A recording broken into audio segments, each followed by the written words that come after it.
जय श्री राम। आप सभी का बहुत बहुत स्वागत है Uttar Pradesh police constable general knowledge और जर्नल स्टडीज़ की क्लास में। साथियों, जर्नल स्टडीज़ आपके सामने बिल्कुल दिख ही रहा है कि ये जो हमारे राम लला जी आए हैं और भगवान राम के जो मंदिर है किस शैली में बना हुआ, उत्तर प्रदेश का सबसे टॉप जो है जीएस प्लस करंट अफेयर आप इसको कह सकते हैं कि नागर शैली में निर्मित आपको जो मंदिर दिख रहा है ये नागर शैली में बना हुआ है। और इसको अरुण कुमार जी ने जो है इस मंदिर की मूर्ति को बनाया है। साथियों, top questions for Uttar Pradesh police GK GS सब कुछ होगा आपके एग्जाम में जो आने वाला है। और ये राम लला का नाम लेके राम का जो है नाम कमेंट बॉक्स में लिखते हुए पहले प्रश्न का आप उत्तर जो है देंगे। साथियों, 10 मिनट में हम आपके लिए बहुत महत्वपूर्ण क्वेश्चन लेकर आए हैं। यदि किसी देश में अपराध की दर बढ़ रही है, इसके लिए कौन जिम्मेदार है? क्या जनता जिम्मेदार है, सरकार जिम्मेदार है, पुलिस जिम्मेदार है या न्याय व्यवस्था जिम्मेदार है? आप तो अभी अपने भर्ती की तैयारी ही कर रहे हो, पहला ही क्वेश्चन ऐसा आ गया कि आपकी जिम्मेदारियों को और बढ़ा देता है कि यूपी पुलिस कांस्टेबल में ये ज़्यादा जिम्मेदारी कांस्टेबल लोग की होती है कि आप अपराध की दर में सबसे ज़्यादा अपने फील्ड में आप ही घूमते हैं। और अपराध की दर में कमी जो या बढ़ोतरी हो रही है, इसका जिम्मेदार सीधा सीधा कोई ना कोई पुलिस वाला ही होता है। और पुलिस ही किसी देश में अपराध के घटने और बढ़ने की दर की जिम्मेदार होती है। साथियों, जनता और सरकार से कोई मतलब नहीं, क्योंकि जनता क्या है? जनता ही वह जो है स्तंभ है जिसके द्वारा ये सरकारें चलती हैं। और ये जनता जनता अपराध की दर बढ़ाती है तो उनके ऊपर कंट्रोल करने के लिए सरकार ने पुलिस को बिठा रखा है। इसलिए पुलिस इस प्रश्न का सही उत्तर हो जाएगा। आगे देखिए, आप रात्रिकालीन ड्यूटी पर हैं और रास्ते में आप वहां देखते हैं कि दो महिलाएं दूसरा शो देखकर लौटी हैं। अब दूसरा शो देखकर लौटी हैं, तीसरा शो देखकर लौटी हैं, लेकिन दूसरे शो से तात्पर्य ये होता है कि रात्रि के 12 बजे के बाद तो हो ही चुके हैं। और ऐसी स्थिति में आप ड्यूटी कर रहे हैं वहाँ पे, और जब वर्दी लगा के आप जाते हैं तो जैसे ही वो महिला को देखें, क्या चिल्लाने लगेंगे आप? क्या करने रात में घूमने आई थी? या उन्हें अनदेखा करेंगे? जा भाई, तेरी मर्जी, जय विधि राखे राम तह विधि रहियो। या अपनी टार्च उन्हें देकर घर पहुंचाएंगे? तो अपनी टार्च उन्हें देना कहाँ तक जायज़ है? पुलिस लाइन से कितनी बार व्यवस्था होगी आपकी ड्यूटी के लिए? टार्च कब तक पुलिस खरीदती रहेगी? या उनकी आवश्यकता पर उन्हें मदद करेंगे? तो इसमें जो बिल्कुल सही और न्यायोचित उत्तर होता है कि आप उनकी आवश्यकता के हिसाब से मदद करेंगे। और कहीं कहीं हमने देखा है कि कुछ लोग कह रहे थे कि भाई जो है अपनी टार्च देकर उनको घर पहुंचाएंगे। इस पे एक तर्क हमारे पास आया कि मान लीजिए उनको टार्च की ज़रूरत नहीं है और आजकल मोबाइल में ही टार्च है, तो आप टार्च देकर क्या करेंगे? इसलिए टार्च की विशेष ज़रूरत नहीं है। उन्हें अनदेखा भी नहीं करना है, उनको देखना है कि वो जा कहाँ रही हैं या जहाँ जा रही हैं जाएं। लेकिन वहाँ पर जब आप देख रहे हैं तो उनकी आवश्यकता पर उन्हें मदद करेंगे। जो आपका जो इस क्वेश्चन का आंसर हो जाएगा कि आप उनको देखकर कहेंगे कि भैया ऐसा है, कोई मदद हो तो बताओ, और नहीं तो आप अपने रास्ते, और हम आपको देखते हुए यहाँ बैठे हैं। युद्ध या वाह्य आक्रमण के कारण की गई आपातकाल की घोषणा का अनुमोदन कितने समय में होना चाहिए? अब युद्ध या वाह्य आक्रमण के कारण की गई आपातकाल, आप जानते हैं कि आपातकाल भारत में अभी तक कितनी बार लगा है? तो आपातकाल जो है साल 1975 में हमारी इंदिरा गांधी जी ने आपातकाल लगाया था। साल 1975 में जब रायबरेली से वो चुनाव लड़ी हुई थी और वो चुनाव में इनका निर्णय आने वाला था और सरकार चलाने का कुछ समय बचा हुआ था। 76 में चुनाव होने थे तो बोले 1 साल और चला लेंगे, इससे अच्छा 1 साल के लिए इमरजेंसी लगा देते हैं। तो इमरजेंसी लगा कि इन्होंने अपने उस कोर्ट के निर्णय को, जिसमें ये लोकसभा की सदस्यता इनकी खत्म होने वाली थी, तो उस समय आपातकाल लगाया गया। तो पहली बार आपातकाल इंदिरा गांधी जी ने लगाया था कांग्रेस के शासन में। और ये जो अनुमोदन कौन देगा? ये अनुमोदन देगा साथियों संसद। और संसद जो है इसको 1 माह के अंदर, मतलब 30 दिवस के अंदर उसे अनुमोदन देना ही होगा। अब ये राष्ट्रीय आपातकाल की बात करें तो आपातकाल आप जानते हैं कि हमारे संविधान के अनुच्छेद 352 में दिया गया है, जो नेशनल इमरजेंसी है, राष्ट्रीय आपातकाल के बारे में बताया गया है। उसके बाद आप देखते हैं हमारे संविधान का अनुच्छेद 356, जिसमें जो है हमारे राज्यों में राज्यपाल की जो व्यवस्था है, जो गवर्नर शासन होता है, वो अनुच्छेद 356 के तहत लगता है। और यही आपातकाल में जब आप आते हैं अनुच्छेद 360, ये वित्तीय आपातकाल को बताता है कि हमारे यहाँ जो है फाइनेंशियल इमरजेंसी जो है कब लगी है। तो आज तक आप जानिए कि हमारे 70 साल की आज़ादी में अभी तक कभी भी वित्तीय आपातकाल नहीं लगा है। तो ये भी प्रश्न आपके लिए महत्वपूर्ण है।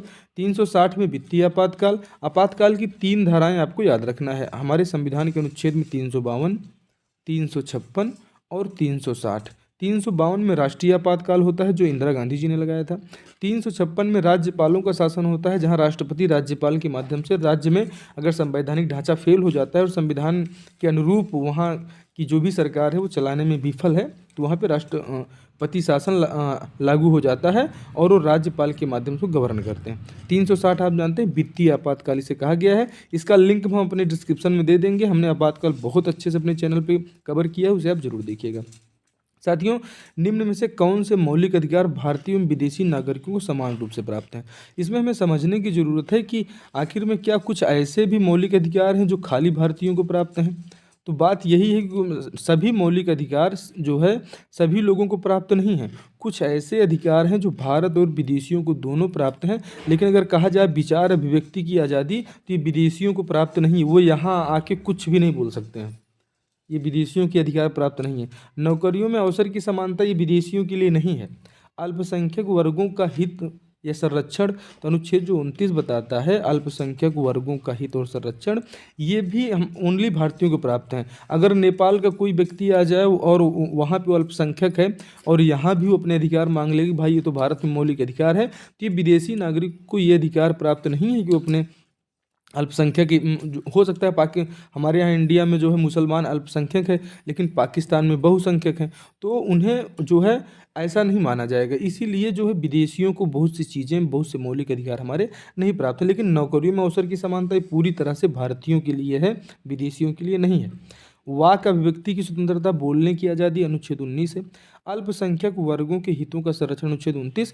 प्राण एवं दैहिक स्वतंत्रता, अनुच्छेद 21 ये बताता है जीवन जीने की आज़ादी, जो मौलिक अधिकार आपको देता है कि भाई आप विदेशी हो या भारतीय जो है भारतीय हो, यहाँ पर जीने की आज़ादी है। और इसी जीने की आज़ादी को क्या कहा जाता है? जीवन जीने की स्वतंत्रता, प्राण एवं दैहिक की स्वतंत्रता, ये भारत और विदेशी दोनों नागरिकों को पूरी तरह से प्राप्त है।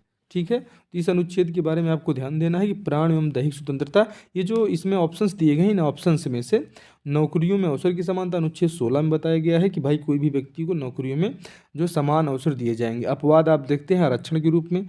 विचार व्यक्ति की आज़ादी आप जानते हैं, ये भी बहुत तगड़ा मौलिक अधिकार हमारा है। अब देखते हैं दुनिया के किस देश से राज्य के नीति निर्देशक तत्वों को संविधान में लिया गया। आप जानते हैं कि संविधान हमारे निर्माता लोगों ने अमेरिका का भी दर्शन किया, आयरलैंड का भी दर्शन किया, ब्रिटेन का भी दर्शन किया और रूस का भी दर्शन किया। और ये जो मौलिक अधिकार ही आप पूरा कॉन्सेप्ट देखते हैं, ये तो मौलिक अधिकार का कॉन्सेप्ट अमेरिका से आया है।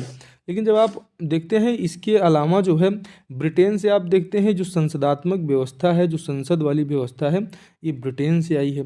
ठीक है, और आयरलैंड से हमारे क्या आए हैं? नीति निदेशक तत्व। अब रसिया के संविधान से क्या आया है, आप हमें ज़रूर कमेंट करके बताइएगा कि रूस से हमने कौन सा जो है मौलिक अधिकार ग्रहण किया है, रूस से हमने क्या लिया है। और अमेरिका से आप जानिए कि अमेरिका से क्या लिया गया है। तो मौलिक अधिकार जो हमारे हैं वो जो है मौलिक अधिकारों को जो पूरा कॉन्सेप्ट है कहाँ से कहाँ तक है, हमारे संविधान में अनुच्छेद 12 से 35 तक मौलिक अधिकारों की व्याख्या की गई है, जिसमें अनुच्छेद 32 को भारतीय संविधान की आत्मा भीमराव अंबेडकर ने कहा था, जिसमें जो है रिट्स वगैरह जारी करने के अधिकार हैं। तो इस प्रश्न का जो सही उत्तर हो जाता है, इस प्रश्न का सही उत्तर है आयरलैंड की हमारे संविधान में नीति निर्देशक तत्व तो कहाँ से लिए गए हैं? तो ये आयरलैंड से लिए गए हैं।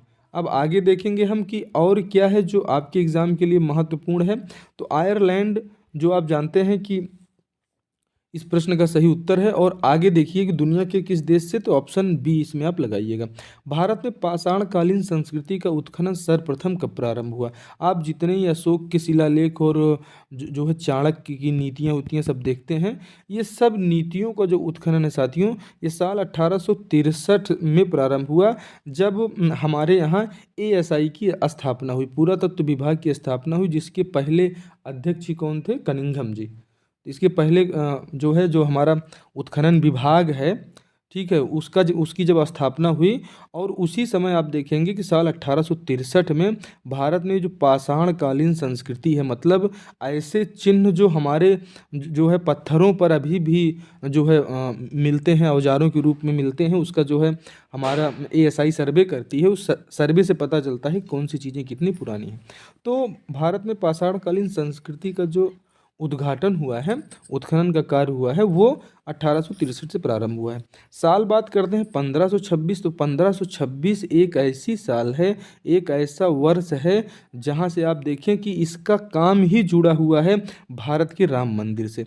ये वही आक्रांता का समय है जब पानीपत का पहला युद्ध लड़ता है। ये पानीपत का पहला युद्ध होता है, किसके किसके बीच होता है, तो आप जानते हैं कि 1526 में हुआ था बाबर और इब्राहिम लोदी के बीच में पानीपत का पहला युद्ध हुआ था, जिसमें इब्राहिम लोदी की बहुत बड़ी सेना हार गई थी। और बाबर अपनी तुलगमा पद्धति, ये भी एग्जाम में पूछा जाता है कि बाबर ने इसी में अपनी तुलगमा पद्धति का प्रयोग किया और जिसके कारण से ये विजेता बना। तो 1526 का जो युद्ध है वो कब हुआ था? 1526, अगर दिन पूछा जाए तो बताइएगा 21 अप्रैल 1526 को पानीपत का पहला युद्ध हुआ था। और इसमें जो है मुगल वंश के सम्राट जो अभी कहे जा रहे हैं बाबर, बाबर जो है यहाँ पर आ चुका था और 1526 में पानीपत का युद्ध जीता। और उसके बाद युद्ध जीतने के बाद 1528 में ये बाबरी मस्जिद पहुँच गया था 2 ही साल में, और अयोध्या की आन बान शान को तहस नहस करके इसने क्या बनाया था? बाबरी मस्जिद बनाया था। इसका एक मंत्री था मीर बाकी, उसका नाम है बाबर के मंत्री का। वो मीर बाकी, कुछ इतिहासकार बताते हैं मीर बाकी अवकाश में था और अवकाश में अपनी सेना लगा के राम मंदिर में गिरा के जो है वहाँ पे मस्जिद बनवाया। लेकिन इतिहासकारों में जो है अलग अलग मत हैं।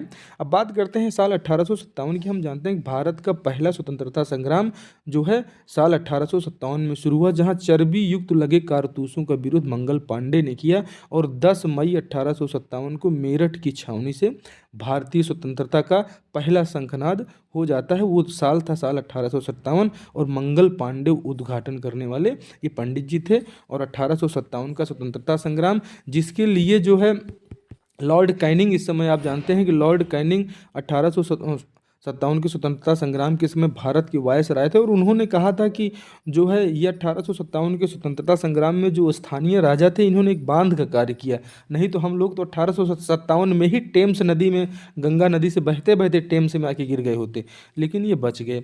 अब बात करते हैं साल 1885 की। साथियों, साल 1885 वो समय है कि जब जो है हमारे रामलला का मुकदमा पहली बार अयोध्या में फाइल किया गया था। रामलला का मुकदमा साल 1885 में जो महंत जी हैं उन्होंने अयोध्या के कोर्ट में रामलला जो है रघुवर दास जी ने रामलला जो है रामलला आएंगे, मंदिर यहीं बनाएंगे। तो पहली बार 1885 में रामलला का जो है ये जो है एक मुकदमा अंग्रेज़ों की अदालत में किया गया था, और जिसमें कहा गया था कि ये जन्म स्थान है। तो ये 1885 से लड़ते लड़ते आप देखिए 1885 में कांग्रेस की स्थापना होती है। A.O. ह्यूम जो है कांग्रेस की स्थापना करते हैं, और उस समय कांग्रेस देश की आज़ादी के लिए लड़ती है। और तभी से हमारे जो है रामलला, आज जो राम भगवान राम विद्यमान हुए हैं जो है हमारे उत्तर प्रदेश में, तो ये जो है साथियों 1885 से ही इसकी कानूनी लड़ाई हम लोग लड़ रहे हैं। अब अगला प्रश्न बहुत महत्वपूर्ण हो जाता है कि भारत में पाषाणकालीन संस्कृति का उत्खनन सर्वप्रथम कब प्रारंभ हुआ? तो साल 1863 में। आप जो है याद रख लीजिएगा, इस प्रश्न का सही उत्तर हुआ। 1526 के बारे में भी जाना, 1857 के भी बारे में आपने जाना, और 1885 के बारे में भी आपने जाना। साथियों, पूछा जाता है दिल्ली से इसका नेतृत्व कौन किया था? तो आप जानते हैं दिल्ली से इसका नेतृत्व किसने किया था? बहादुर शाह जफर ने। बात करते हैं लखनऊ से किसने किया था? तो बेगम हजरत महल ने जो है 1857 के स्वतंत्रता संग्राम में लखनऊ से उन्होंने जो है इसका नेतृत्व किया था। और अगर जो है आप जानते हैं, आगे अगले प्रश्न की तरफ बढ़ेंगे, और सभी प्रश्न इंपॉर्टेंट हैं, किसी एक प्रश्न की व्याख्या में इतना ज़्यादा समय जो नहीं दिया जा सकता। हाल ही में किसने निजी क्षेत्र चंद्र मिशन पेरीग्रीन 1 लॉन्च किया है? साथियों, पेरीग्रीन 1 जो है ये एक यूएसए का, यूनाइटेड स्टेट ऑफ अमेरिका का चंद्र मिशन है, जो प्राइवेट निजी क्षेत्र का एक चंद्र मिशन है। यूएई आप नाम जानते हैं, यूनाइटेड अरब अमीरात। और इसरो आप जानते हैं इसका फुल फॉर्म क्या हो जाता है? इंडियन स्पेस रिसर्च ऑर्गेनाइजेशन, जो भारत की क्या है? रिसर्च एजेंसी है। ठीक है। और इस प्रश्न का जो सही उत्तर होता है कि पेरीग्रीन किसने लॉन्च किया है? तो पेरीग्रीन को यूएसए ने लॉन्च किया है। इन्हें आप याद रखिएगा। साथियों, सैंधवकालीन सभ्यता के लोगों का मुख्य खेल नहीं है। अब आप जानते हैं इसी सैंधवकालीन सभ्यता को ही आप सिंधु घाटी सभ्यता के इंडस वैली सिविलाइजेशन के नाम से जानते हैं। सिंधु घाटी सभ्यता इसी को कहते हैं। तो ये जो सिंधु घाटी सभ्यता है साथियों, सिंधु घाटी सभ्यता के जो लोग हमारे थे, ये शतरंज खेलना बहुत अच्छे से जानते थे, ये जुआ भी खेल लेते लेते थे, काम भर का। आप जानते हैं कि जो है महाभारत में आप पूरे जुए का कॉन्सेप्ट ही देखते हैं, जिसमें जो है पूरा जुआ हार जाते हैं हमारे पांडव भाई लोग। और संगीत भी इन्हें पूरा आता था, जो कि सामवेद की जब रचना हुई तभी आप देखिए कि ये सिंधुकालीन सभ्यता की बात वो तो है, लेकिन संगीत तब के लोग जानते थे। तो शतरंज जुआ संगीत से जो है भिज्ञ थे, और फुटबॉल जो है फुटबॉल से ये लोग अनभिज्ञ थे। एक प्रश्न बनता है कि फुटबॉल जो किसका राष्ट्रीय खेल है, तो आप जानते हैं कि शायद ब्राज़ील का है क्या? अगर आप याद ना हो तो याद रख लें, ये ब्राज़ील का जो है फुटबॉल राष्ट्रीय खेल है। जैसे हमारे देश का राष्ट्रीय खेल क्या हो जाता है, क्रिकेट मत कहना, हॉकी है, इसी प्रकार से पाकिस्तान का भी हॉकी ही माना जाता है। ठीक है, तो आप देखिए कि हमारे सिंधु घाटी सभ्यता के लोग शतरंज भी खेलते थे, चेस खेलना उनको बहुत अच्छे से आता था। ये प्रश्न बहुत ही महत्वपूर्ण है, और बहुत बार हमारी बड़ी बड़ी जो आप पीएससी पीसीएस के एग्ज़ाम में बैठते हैं, तो इसमें जो है ये पूछे जाने वाले प्रश्न है कि सिंधुकालीन सभ्यता के लोग पितृसत्तात्मक थे, सिंधुकालीन सभ्यता मात्र सत्तात्मक थी। उपर्युक्त में से कितने कथन सही हैं? अब इसका अर्थ अगर आप समझ पा रहे हो साथियों, तो सिंधु घाटी सभ्यता के जो लोग थे वो क्या पितृसत्तात्मक थे? पितृसत्तात्मक मतलब कि हर चीज़ में जो है पिता के पक्ष को आगे रखना, और एक जो पुरुष का समाज में ज़्यादा वर्चस्व को दिखाता है। और जब ये मातृ सत्तात्मक की बात होती है, तो मतलब मातृ सत्ता जो माताओं की सत्ता है, और इन्हीं के आदेशों का पालन होता था। तो जाहिर सी बात है कि ये जो हमारी सिंधु घाटी सभ्यता थी, सिंधुकालीन सभ्यता थी, जो एक विकसित सभ्यता होकर नष्ट हो गई, ये साथियों सिंधु घाटी सभ्यता थी, सिंधुकालीन सभ्यता। जो मातृ मतलब यहाँ पे माताओं की जो हमारे महिलाओं की है मातृशक्ति का जो सम्मान है, वो बहुत ही अपने चरम पर था। लेकिन उसके बाद में वैदिक काल, उत्तर वैदिक काल, हर जगह से महिलाओं की स्थिति लगातार नीचे गिरती जाती है। तो इस प्रश्न का जो सही उत्तर हो जाएगा कि इसमें पहला तो बिल्कुल गलत है। सिंधुकालीन सभ्यता के लोग पितृसत्तात्मक नहीं थे। अब पितृसत्तात्मक सत्ता आपको देखना है तो जब ऋग्वैदिक कालीन में आएंगे, जब वैदिक काल आप पढ़ेंगे, तो ये जो ऋग्वैदिक काल के लोग होते थे ये पितृसत्तात्मक थे। इसमें पिता का पक्ष पुरुष प्रधान समाज हुआ करता था, लेकिन सिंधु घाटी की सभ्यता के जो लोग थे ये मातृ प्रधान समाज हुआ करता था। इसलिए कथन 2 आपका पूरी तरह से यहाँ पर सही हो जाता है। प्राचीन वैदिक आर्यों के सर्वाधिक प्रिय देवता कौन थे? आप जानते हैं कि हर समय में जो है सभी देवता अलग अलग टाइप से पूजे जाते हैं। अब प्राचीन काल में इंद्र, आप जानते हैं कि इंद्र किसके देवता हैं? भाई बारिश के देवता हुआ करते थे। अब पानी बरसने के उस समय प्राचीन वैदिक आर्यों के समय में जब रहने के लिए कोई व्यवस्था नहीं, कुछ नहीं, तो अचानक से पानी आ जाए तो लोग भगवान से कहें हे भगवान किसी प्रकार से पानी बंद करो। लेकिन इसके बाद भी इंद्र का जो वजन है इस समय तक घटने लगा था, और इस समय जो वजन है वरुण देव का बढ़ गया था, क्योंकि वरुण देव हवा के देवता हैं, और इस समय ऑक्सीजन की ज़रूरत लोगों को ज़्यादा पड़ने लगी। इसलिए हवा के देवता मतलब प्रकृति पूजक पूरा हमारा ये भारतीय भूमि ही रही है। तो ये वरुण देव जो हैं ये प्राचीन वैदिक आर्यों के प्रिय देवता माने जाते हैं। प्रायः लोग इंद्र के पास चलते हैं, लेकिन इंद्र वैदिक काल में वो आएंगे, जो है उत्तर वैदिक काल में इनकी इंपॉर्टेंस बढ़ेगी। अभी वैदिक आर्यों के समय जो प्रिय देवता थे वरुण थे। ठीक है, आगे बढ़ेंगे। अब ये देखिए कि दोनों क्वेश्चन बहुत ही अच्छी तरीके से यहाँ पर एक साथ आपको दिखाए गए हैं कि ऋग वैदिक कालीन समाज पितृसत्तात्मक था और सिंधुकालीन समाज मातृसत्तात्मक था। तो इसी सेशन को अगर आप देखते हुए अभी तक यहाँ अच्छे से आ रहे हैं, तो आपको पता है कि हमने आपको बताया कि जो हमारे ऋग्वैदिक कालीन लोग थे वो पितृ समाज था। ठीक है, उनका जो है पितृसत्तात्मक समाज था, और सिंधु समाज जो था वो मातृसत्तात्मक था। मतलब यहाँ पे दोनों कथन क्या हो जाएंगे, कथन 1 और कथन 2 दोनों तरीके से सही हैं। ये क्वेश्चन डायरेक्ट एग्जाम में आएगा कि पितृसत्तात्मक ऋग्वैदिक सभ्यता थी या मातृसत्तात्मक। उत्तर लगाइएगा, ऋग्वैदिक कालीन लोग पितृसत्तात्मक थे और सिंधु घाटी सभ्यता के लोग मातृशक्ति को पूजते थे, मातृ सत्ता वहाँ पर हावी थी। ऋग्वैदिक कालीन समाज, ये आप देख रहे हैं कथन 1 और 2 पूरी तरह से सही है। 4 stores of destiny and autobiography शीर्षक से अपनी आत्मकथा किसने लिखा है? साथियों एक हमारे जाबाज जो है मेजर हैं, जाबाज अधिकारी हैं हमारी आर्मी के, और वो आर्मी के अधिकारी महोदय की ये जो है 4 store of destiny and autobiography general Manoj Mukund Naravane का, ये हमारे थल सेना अध्यक्ष रह चुके हैं।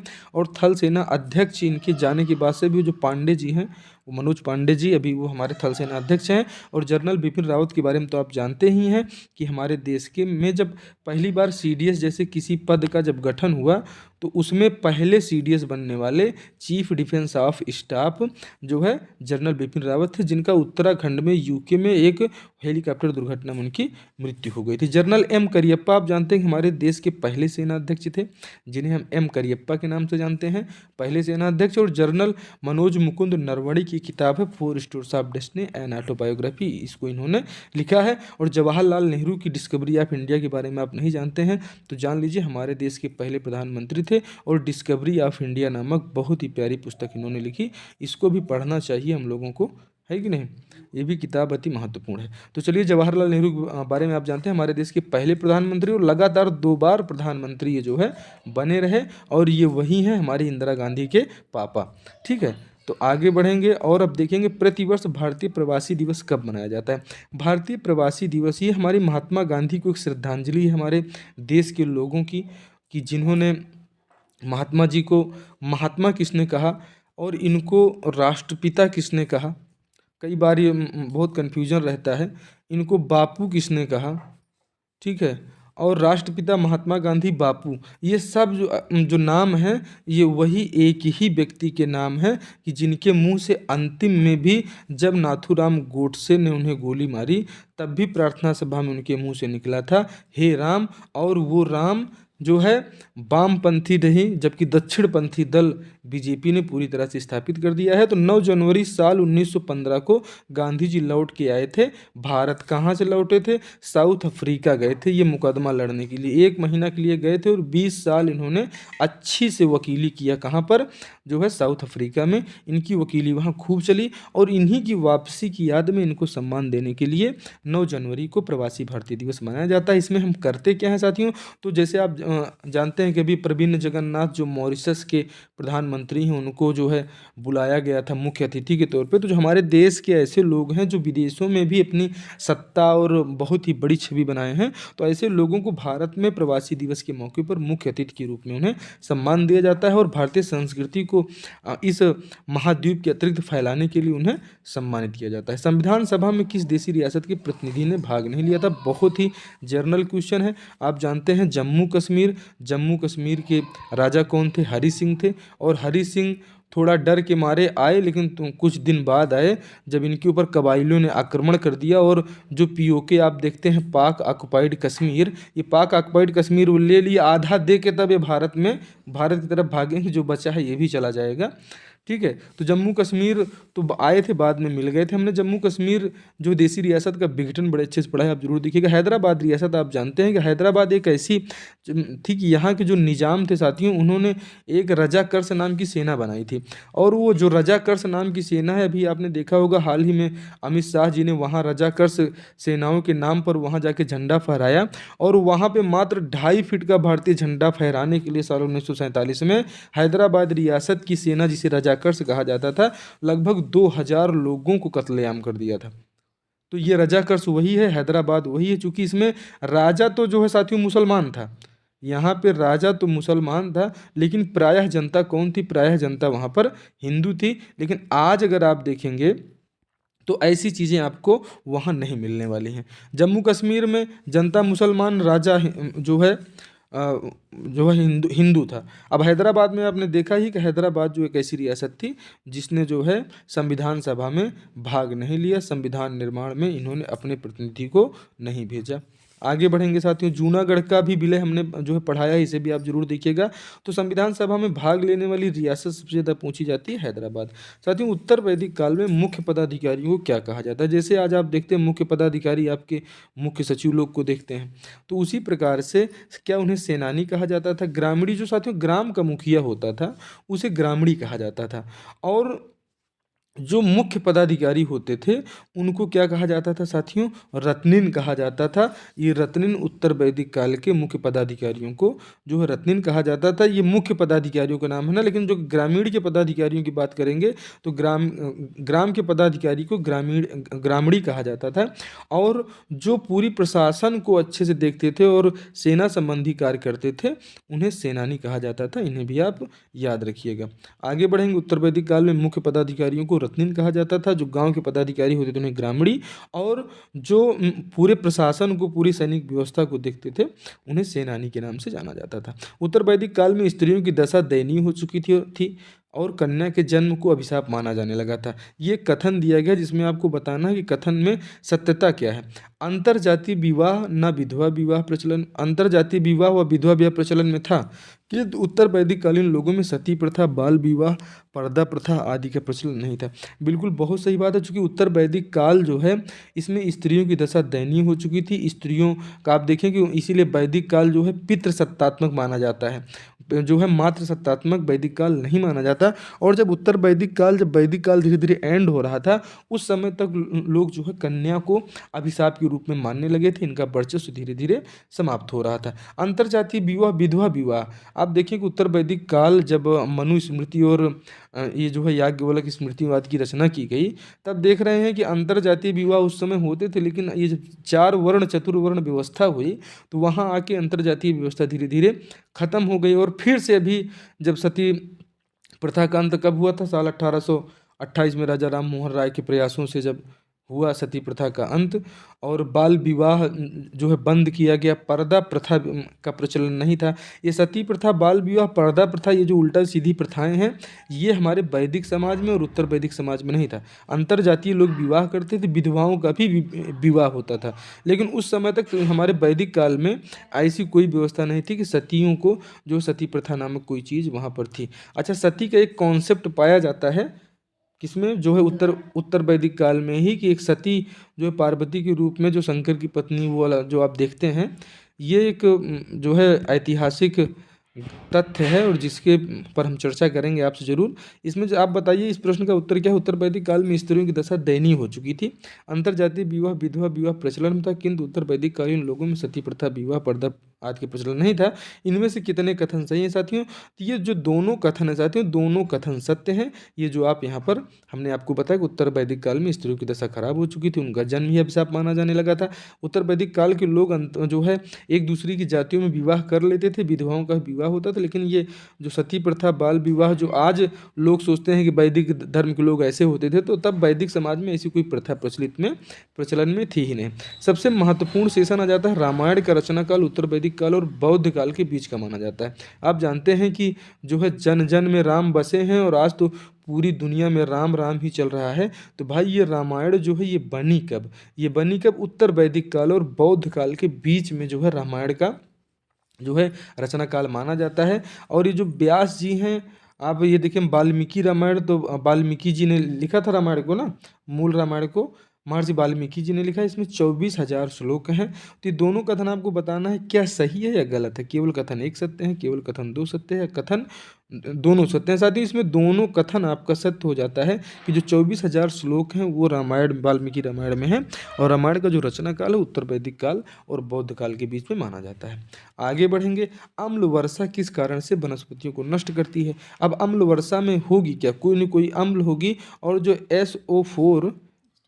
H2SO4 जो होता है, सल्फ्यूरिक जो अम्ल होती है साथियों, ये सल्फ्यूरिक अम्ल के कारण अम्ल वर्षा से हमारी वनस्पतियां नष्ट हो जाती हैं। ऑप्शन बी आपका पूरी तरह से सही हो जाएगा कि अम्ल, सल्फ्यूरिक अम्ल, जो अम्ल वर्षा में क्या होता है, सल्फ्यूरिक अम्ल नीचे गिरता है और उसी से जो है हमारी जो वनस्पतियां हैं वो नष्ट हो जाती हैं। विष्णु पुराण में निम्न में से किस वंश का इतिहास मिलता है? हम लोग विष्णु पुराण पढ़ते हैं तो सोचते हैं कि नहीं खाली जो है भगवान विष्णु के बारे में ही बताया जाता होगा, लेकिन भगवान विष्णु के बारे में नहीं, इसमें मौर्य वंश के बारे में, जो आप चंद्रगुप्त मौर्य को पढ़ते हैं, ठीक है, समुद्रगुप्त को पढ़ते हैं, ये विष्णु पुराण में ही इन चीज़ों का वर्णन है, और विष्णु पुराण में ही मौर्य वंश के बारे में पूरी तरह से बताया गया है। विष्णु पुराण अगर आप पढ़ें तो ये भी एक पुराण है जिसमें मौर्य वंश के बारे में बताया गया है।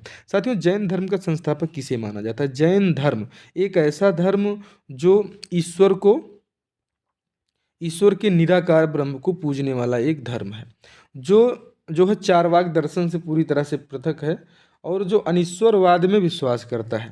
ठीक है, इनका देखिए वर्धमान महावीर, महात्मा बुद्ध, गुरु गोविंद सिंह, गुरु नानक। आप जानते हैं कि वर्धमान महावीर, आप देखिए कि वर्धमान महावीर जो है ये जैन धर्म के संस्थापक माने जाते हैं। बात आती है महात्मा बुद्ध की, तो पूरा बौद्ध धर्म ही चला दिया इस शाक्य वंशीय ठाकुर ने।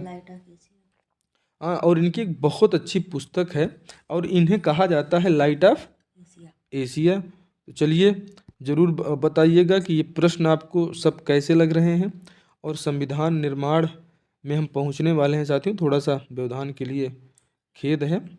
और ये हम आ चुके हैं एनी बेसेंट के ऊपर। ठीक है, ये यहाँ पर है, ये वाला प्रश्न है कि जैन धर्म का संस्थापक किसे माना जाता है? वर्धमान महावीर को माना जाता है। महात्मा बुद्ध को लाइट ऑफ एशिया कहा जाता है। गुरु गोविंद सिंह वही हैं जिन्होंने जो है हमारे सिख धर्म वाले हैं, और औरंगजेब ने इनको जो है इनके चूंकि इनका लड़के लोग विद्रोह कर दिए थे तो गुरु गोविंद सिंह उसको शरण दे दिए, तो औरंगजेब ने कहा कि पहले इनको हटाओ। ठीक है, तो इनको हटा देते हैं। गुरु नानक आप जानते हैं कि सिख संप्रदाय के संस्थापक। साल 1516 और 1915-16 में बहुत महत्वपूर्ण ये प्रश्न है, दो होम रूल लीग का गठन किनके द्वारा किया गया?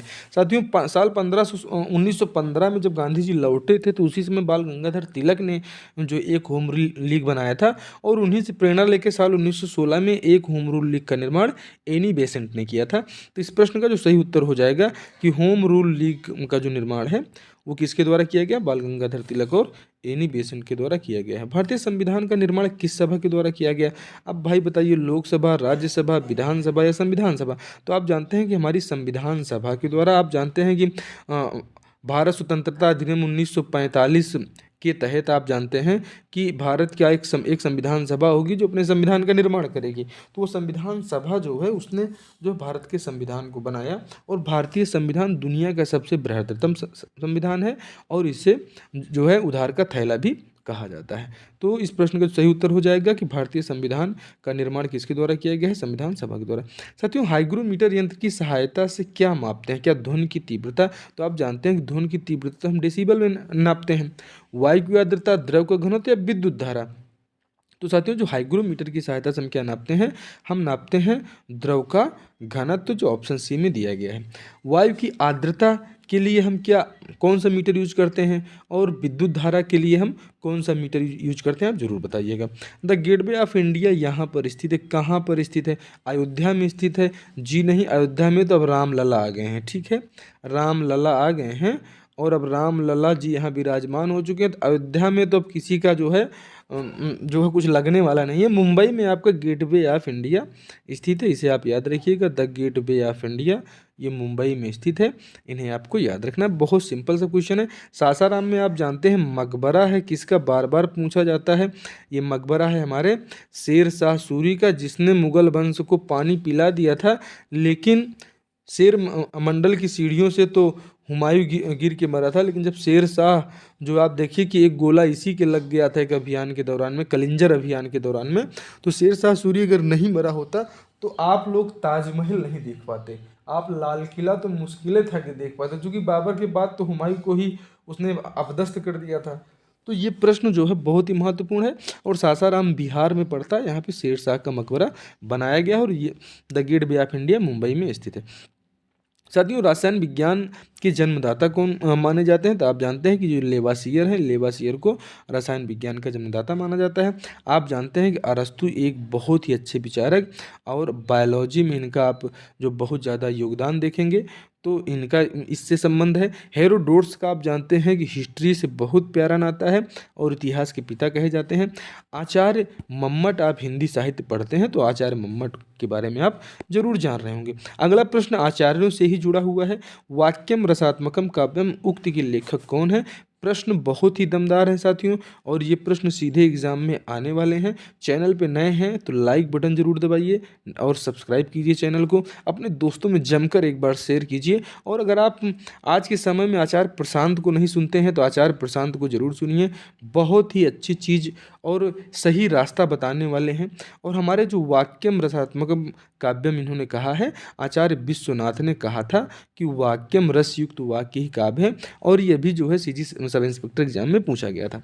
ठीक है, तो ये प्रश्न आपको कैसे लगे जरूर बताइएगा। और संविधान के किस अनुच्छेद में अनुसूचित जाति एवं जनजाति हेतु राष्ट्रीय आयोग बनाने का प्रावधान दिया गया है? साथियों, तो जो अनुसूचित जाति एवं जनजाति संबंधी जो प्रावधान बनाने का अधिकार है, संविधान के अनुच्छेद 38 में बताया गया है कि अनुसूचित जाति एवं जनजाति के लिए एक राष्ट्रीय आयोग बनाया जाएगा, जिसका वर्णन संविधान के अनुच्छेद 338 में किया गया है। साथियों, चलते चलते आपसे कहना है, कबीर शोधन संचिए जो आगे की हुए, सीसी चढ़ावे गाठरी जात न देखा कोई। साथियों, बहुत ऊंची बात ये कबीरदास जी कहते हैं, और हमने इसको आचार्य प्रशांत जी से सुना था, तो इसलिए हमने इसको यहाँ पर लिया और हमने ये जो है दिखाया कबीर शोधन संचय। कबीरदास जी कहते हैं कि हर समय में आप देखिए कि अभी जैसे हम जो है स्टूडेंट्स हैं, तो हमारे लिए तो संचय करना क्या, विद्या का संचय ही हमारे लिए सबसे बड़ी बात है।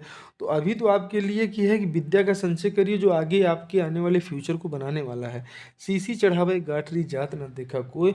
और जो लोग धन संपदा आदि का संचय कर रहे हैं, ये अंततः इसको लेकर जा नहीं पाते हैं। तो आप एकदम मस्त रहिए, मस्ती में रहिए, कोई प्रकार की चिंता मत करिए। चूँकि जब आप चारवाक दर्शन पढ़ेंगे, तो चारवाक दर्शन में तो कोई पुनर्जन्म जैसी अवधारणा है ही नहीं, तो आप गठरी बांध के आपको जाना नहीं है। इसलिए आप जो है गठरी बांधने के चक्कर में मत पड़िए और अच्छे से एंजॉय करिए, स्वस्थ रहिए, मस्त रहिए। सेशन को अपने दोस्तों में शेयर कीजिए और चलते चलते एक बार जय श्री राम लिखिएगा। और ये प्रश्न कैसे लगे, निसंदेह अगला सेशन हम लेकर आ रहे हैं, अपने दोस्तों में जोरदार तरीके से शेयर कीजिएगा। यूपी पुलिस वालों, आपके लिए हम बहुत अच्छे अच्छे कंटेंट लेकर आ रहे हैं, तैयार रहिए, अपने दोस्तों में शेयर कीजिए। जय हिंद, जय भारत।